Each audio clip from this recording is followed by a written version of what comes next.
Well, good morning. It is the day that the Lord has made, and we are going to rejoice and be glad in it.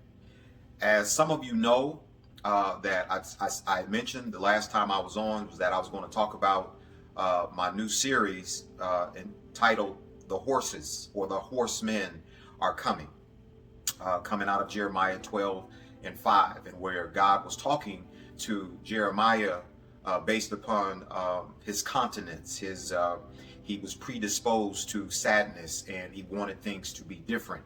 However, God had to somewhat rebuke him, and even in his rebuke, it was strengthening him to say, "Listen, this ain't nothing." And he likened it as unto footmen or countrymen, and he says, "Listen, if you cannot contend with the footmen or the soldiers, the ones that are bringing the mail, that when you open it up and you read it, it's all bad news, not to your liking." He says, "What are you going to do when the horsemen come?" And so I somewhat set the stage in that context, if you will, and I talked a little bit about some of the things that was going on. By the way, if you all went back and you if you reflect back on that message that I gave here a few days ago, and you only watch the first message, you have to watch the second message because they are tied together. And I noticed that a lot of people, and I know that we are the instant generation and we feel like we get it in the first 5 minutes, but I promise you, you don't. I am a person of study, and I know how it works, and you don't get it in 5 minutes. You don't get it overnight. Oftentimes it takes repetition, and it takes time in order for you to get it. So I'm encouraging you to go back and visit part 2 of that message, the horsemen are coming. Well, I summarized everything that I'm going to do. And so today we are going to unpack, is what I promised you all, that I would start to unpack this a little bit and make it more relevant to your lives. Now, let me just inject a disclaimer in here.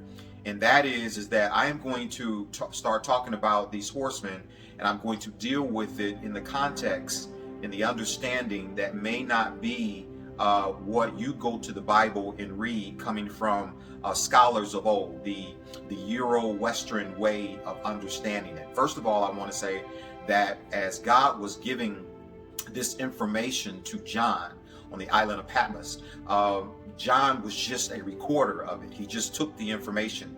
John did not have this revelation. In fact, the only one that had the revelation of what we're going to start to discuss is God.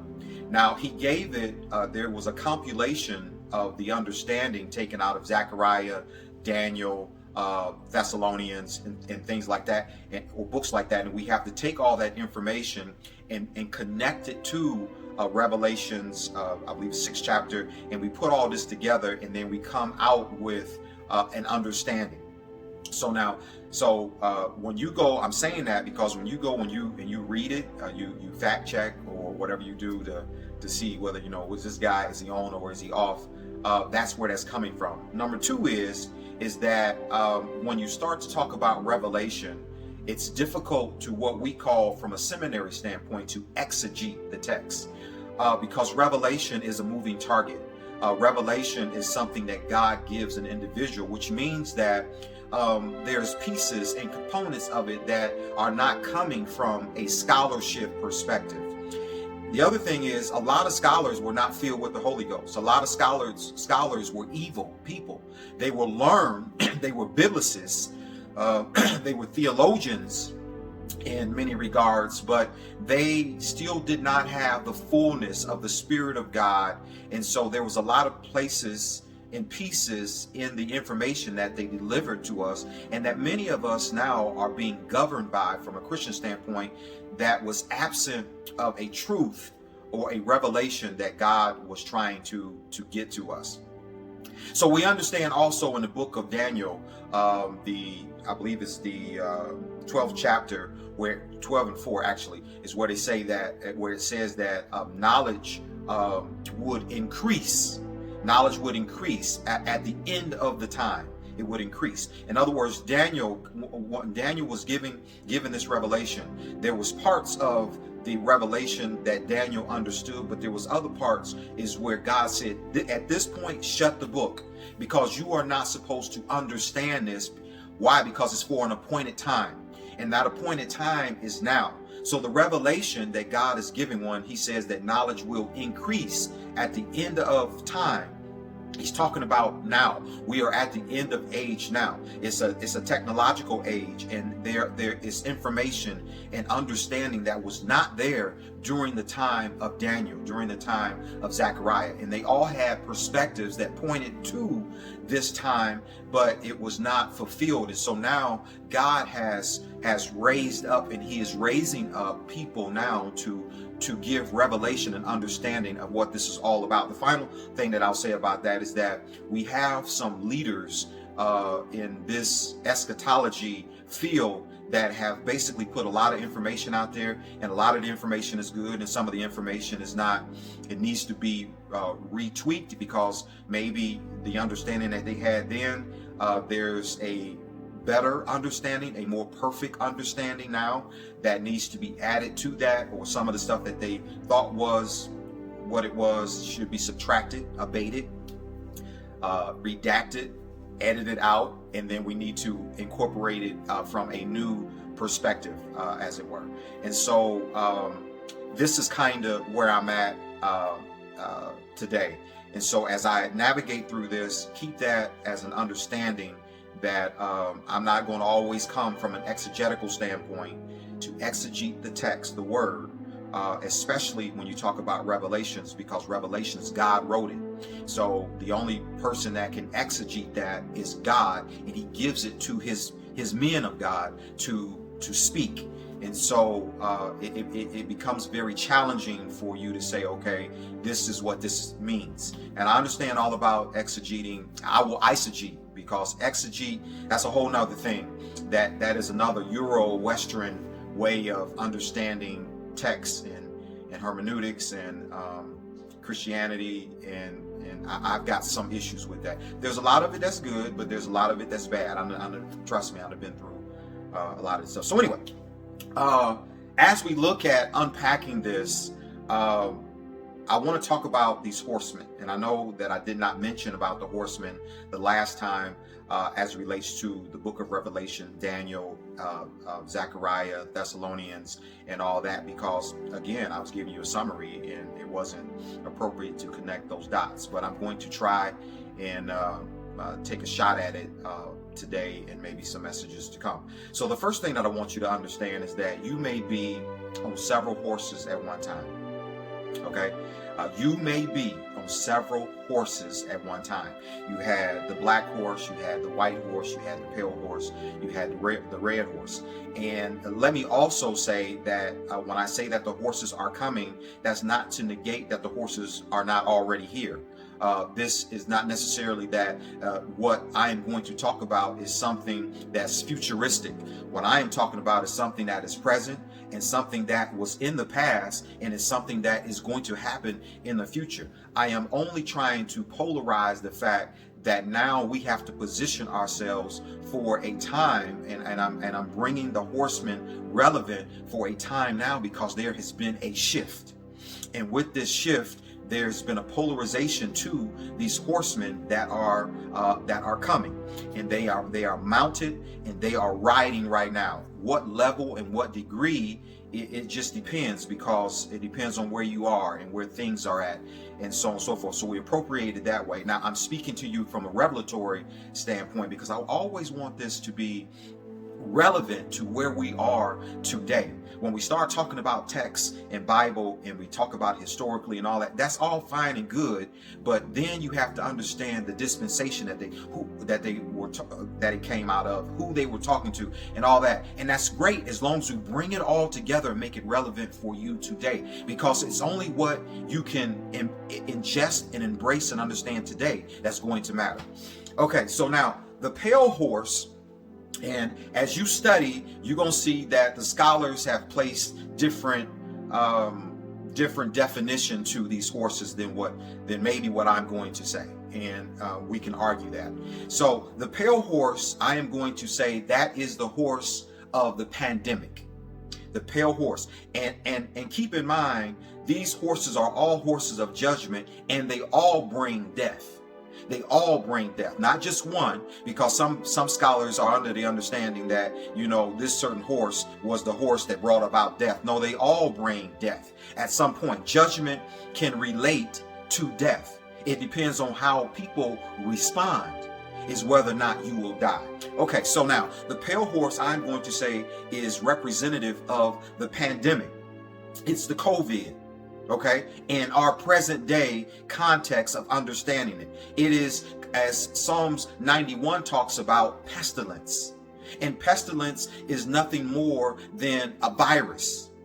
Okay, it's a virus. We're living in a time now of pestilence and viruses through what is called COVID-19. And what COVID-19 is doing, it is bringing about death, and it is bringing about a sickness. It is a pandemic, and this pandemic is controlling people. As I said before, it is COVID-19 is the crowning of the king, and I'll get into King Nebuchadnezzar at a later point. But it is the crowning of the king, and so in other words, as the king speaks, so goes the people.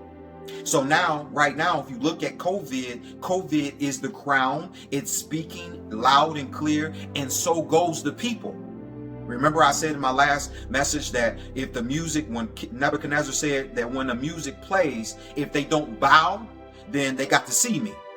And that resulted into a fiery situation. Ultimately, it resulted in death. And ultimately, King COVID, it will result in a form of death. But we have to make it relevant to where we are now. There are some people that are riding the pale horse today. They have ridden the pale horse. The pale horse has rode, and it has captured, it has grabbed a whole lot of folks. And right now, when we look at the numbers, a lot of folks are dying at speeds that are crazy.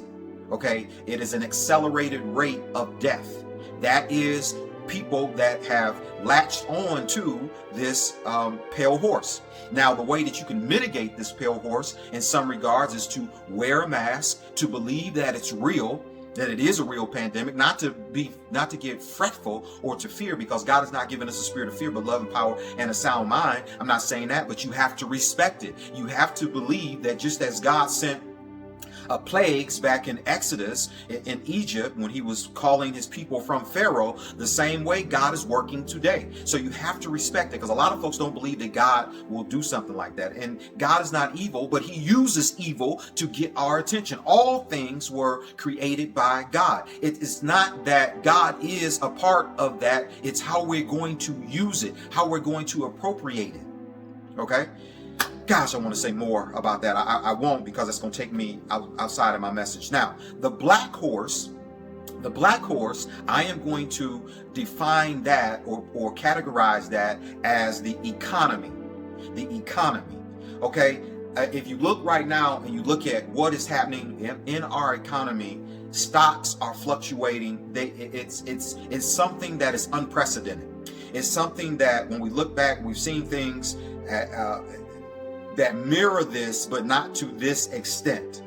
Okay? When you look at job loss, the economy, the black horse, when you look at job loss, we have not seen things as it relates to job loss on this level before. You look now at the mom and pop shops that have been affected by COVID. Again, remember what I said, that we can be riding many horses at one time. So keep in mind that the pale horse is affecting everybody. Now, whether or not you die from it, I don't know. But also, as a result of that, they join hands. The pale horse joins hands with the black horse. The black horse is the economy. Now, because of what the pale horse is doing, the black horse has to respond.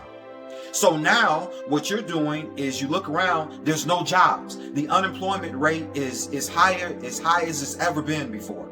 Okay, when you look, as I said, you got all these small businesses, they're going out of business. Whether or not they will return or not, only time will tell. It is the black horse. It's the economic horse. You got cryptocurrency. Cryptocurrency. That's another thing that's being introduced now. We've never seen cryptocurrency. And cryptocurrency, unlike stock, it's not backed federally. So people now, and you can read up on it, that's Bitcoins and all that stuff, read up on that.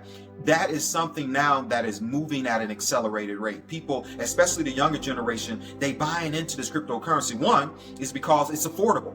It's affordable now, but it's like cryptocurrency is like fiat money. Fiat money is money that's not real. Okay, it's not like gold or bonds, silver that can back your money, that it can be federally insured like stocks.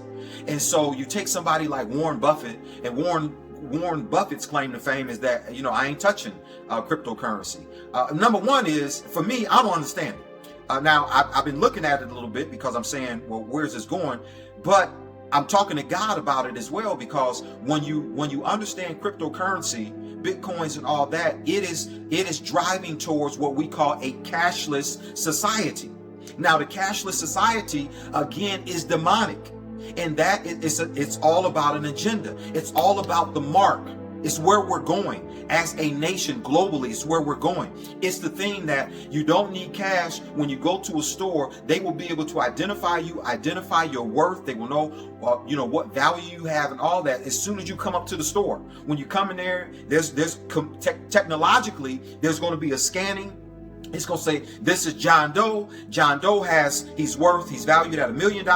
He comes in here. He wants to get this, that, and the other. We will deduct that from his value, his evaluation, and he can just walk out of the store untouched because he is in that system. Okay, this is all where this stuff is going to. Or you can walk up to the store, and as I mentioned in my last message, that you won't take the mark of the beast, but yet you will have a need like food or some type of whatever you need on a daily basis, and you have to go out and get it because it's something that needs to be produced. So what they're going to say to you is, well, in order for you to get it, you got to come this way. And so now you are in the valley of decision. Do I conform? Do I bow to the music, as King Nebuchadnezzar said? Or do I say, put me in the furnace? In other words, Daniel and his posse, they came to the conclusion where they said, but if not, because, they said, well, your God is this, your God is that. He says, now your God should be able to save you. Okay, you should be able to turn to your God in times of trouble. They had a faith and a confidence in God that was so supreme that they said, well, listen, do what you do. And we don't know totally how God is going to respond, but we got to, if not in our spirit. The but if not means that, but if God does not, we still ain't going to serve you. If God don't save us, we're not going to serve you. Now that's a whole different dimension. That's a whole different faith and power that you have to develop to. But what I'm saying is God is going to raise up his people, Christian people, to be on that level. That's what we need to get to. I didn't really want to get in that. The other thing about this black horse is when we look at the stimulus. Okay, we look now where the government has got involved, and they sent out a big stimulus package. Well, I don't know if it's big or not. And then now they're looking at sending another stimulus package. All this is tied to the economy, the black horse. Okay, I'm even hearing now where they're saying that they're devising some type of plan in order for you to take the vaccine, that they'll give you a stimulus like $1,500 or something like that. I was reading, for you to take the vaccine. All this, men and women of God, is pointing up to something that is not of God. Okay, so keep that in mind. So that's the black horse. And I'm just saying these in short. I'm giving you just a little bit of it so you can capture it and run with it. The red horse is the horse of, and again, how I'm going to define it is going to be a little bit different than how you're going to read it. That has come from a Euro-Western way of thinking and definition. But I'm making it relevant to what's going on today. So the red horse is the horse that is ecumenical. Now, when I was younger in the faith, and God was speaking to me about a ministry that he was going to give me, he talked about giving me a ministry that was ecumenical. Now, ecumenical, what God was saying to me was just diversified, meaning that it was going to be a mixture of white folks, black folks, Spanish folks, Asian folks, all red, white, green, yellow, all that. It did not mean that everybody would come under an umbrella to accept everything. That's not what ecumenical means. To the acceptance of everything, the acceptance of almost anything goes. Okay, dog. I don't want to say that because y'all might cut me off. So when you talk about being the red horse and being ecumenical, the way that they have presented this now, ecumenical, it merges into communism or a dictatorship. Okay, that is, if we look at what is going on now, they are gathering up under this global umbrella of one world order. At the end of it, what it's going to spell out is dictatorship. They will have one leader, and that one leader, he will speak and command everybody else to beat to his music, to his drummer. Okay, so that's the part of being ecumenical or communism, which falls again when we say the red horse. When you look at the Soviet Union or Russia, because that's where this whole communistic ideology, where it's really strong at. You look at the red, is the flag of the old Soviet Union is a complete red flag with a little symbol in it. The other thing about being on the red horse or ecumenical or communistic is a part of the socialism. And again, as I've said before, socialism has to be defined. What does that mean? I know what it meant then and how other folks have understood it to be, but now what does socialism mean to us? So now we have to also look at this red horse from the perspective of the Catholic Church. And what it was the cardinals, they wear red.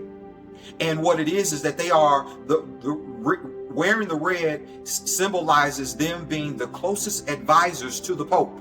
So they are telling the Pope what they feel is best to do. Also, the red represented that they were willing to die for Christ, die for the church, which I don't know about all that.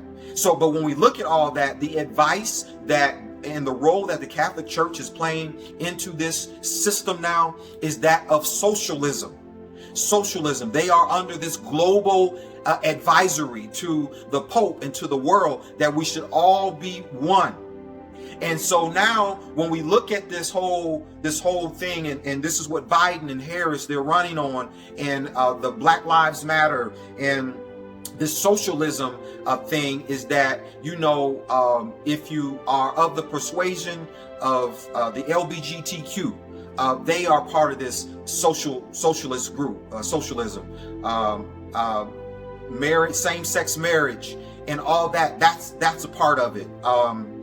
Men being with men, women being with women. That's same sex, and the likes. Okay. Now the issue with that is God loves everybody.